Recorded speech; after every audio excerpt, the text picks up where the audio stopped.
দীর্ঘ ৪০ বছরের রক্তক্ষয়ী বিদ্রোহের অবসান ঘটিয়ে অস্ত্র সমর্পণ ও বিলুপ্তির ঘোষণা দিয়েছে কুর্দিস্তান ওয়ার্কার্স পার্টি পিকেকে।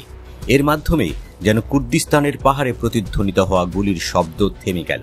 এক দীর্ঘ প্রতীক্ষার পর নেমে এলো শান্তি। অস্ত্র জমা দিয়ে পিকেকের এই বিলুপ্তির ঘোষণায় তুরস্কের প্রেসিডেন্ট এরদোয়ানের রাজনৈতিক কৌশলের বিজয় রচিত হলো বলে মনে করছেন অনেকে।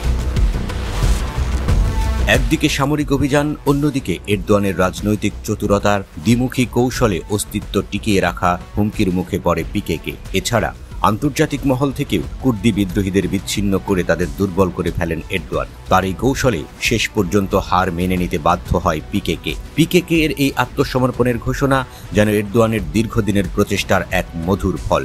এর মাধ্যমে এরদোয়ানের রাজনৈতিক মুকুটে যোগ হলো আরেকটি বিজয় পালক। দল বিলুপ্তির ঘোষণা দেওয়া বিবৃতিতে এক কুর্দি গেরিলা বলেছে, নিজেদের দায়িত্ব শেষ করেছে তারা, তাই সশস্ত্র লড়াইয়ের পথ ত্যাগ করা হচ্ছে। তারা বলছে, এখন থেকে কুর্দিদের যাবতীয় সংকটের সমাধান গণতান্ত্রিক রাজনীতির মাধ্যমেই করা যাবে। পিকেকে যে ভাঙতে যাচ্ছে তা আন্দাজ করা গিয়েছিল গত ফেব্রুয়ারিতেই। দল বিলুপ্ত করে দিতে বাইরে থাকা নেতাকর্মীদের প্রতি আহ্বান জানিয়েছিলেন দলটির কারাবন্দী নেতা আবদুল্লাহ ওজালান। জেল থেকে লেখা চিঠিতে এই পিকেকে নেতা বলেছিলেন, রাজনৈতিক ব্যবস্থায় অভীষ্ট লক্ষ্য ঠিক করা এবং তার বাস্তবায়নে গণতন্ত্রের কোনো বিকল্প নেই। গণতান্ত্রিক ঐক্যমতই মূল পথ। এরই ধারাবাহিকতায় দলের অন্যান্য নেতাদের সম্মতিতে অস্ত্র ছেড়ে এবং দল ভেঙে দেওয়ার ঘোষণা দিল পিকেকে।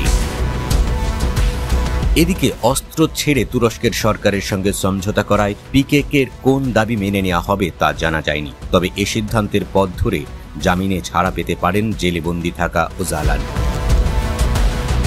তুরস্কের জনসংখ্যার প্রায় ২০% কুর্দি।